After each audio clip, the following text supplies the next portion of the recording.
Now, this tip is very important when you're going over a document with a loan signer.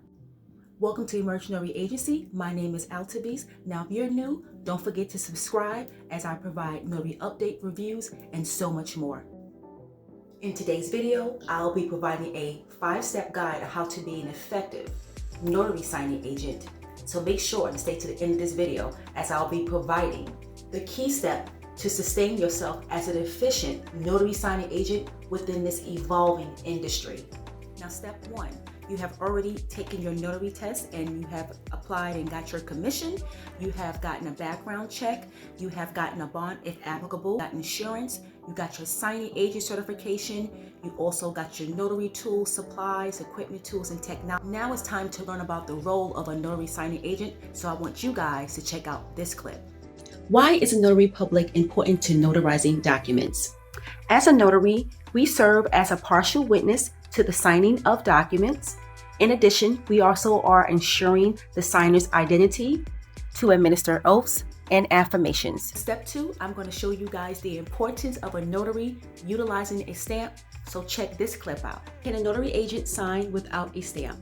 And the answer is no, because as a notary, we need our notary stamp, aka the notary seal, to authenticate the document.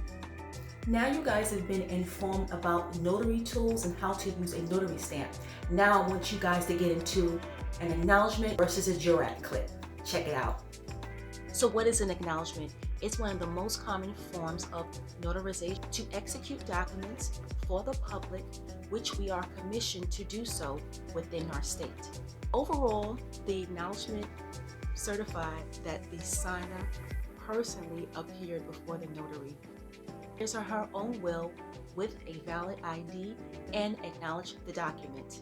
And signing agents execute acknowledgements such as a power of attorney, certain types of loan documents only certified to do so, deeds and other documents regarding real property recorded for public records by a county official. Show a visual demonstration of how we go about to notarize a jurat. So always remember to use black ink for general notarization when it comes to a jurat, unless you are being advised by an escrow officer or a title company to use blue ink. But you only use blue ink, not to cause confusion, when you're doing loan closings. That's 99.9% all the time that we use blue ink to do either acknowledgement or a jurat within a loan closing documentation. But otherwise, you can use black ink for a general jurat documentation, notarization. So what is a jurat? A jurat is a documentation where a notary executes this type of document, whether it might be an affidavit, deposition, and other written verification form, which includes a verbal oath or an affirmation done by the identified signer. Overall, the jurat is to solidify that the signer swore to or affirm the trustworthiness of statements within the document. This document is signed in front of the notary, avoids criminal penalties for perjury. Now I want you guys to check out these few clips that discuss the most important documents that you should be going over at the signing table with the signer. Now this is the closing disclosure. This form is a statement of loan terms and closing costs. Now this documentation is presented at the signing table when you're with either the signer or seller when it's time for the pre-closing process. Now there is one more documentation that supersedes the closing disclosure, but we'll get into that shortly. Now I'm going to point out a few key points on this closing disclosure, which would include the buyer and seller's name, the lender who's approved of the loan. You also have the closing date, loan terms, the loan amount, and most importantly, the closing costs and cash to close. Now, if you get into, also one more thing, this documentation is typically 5 pages. So you have to make sure you go over that briefly with the signer or the seller at the signing table. Now, getting into the out of settlement statement.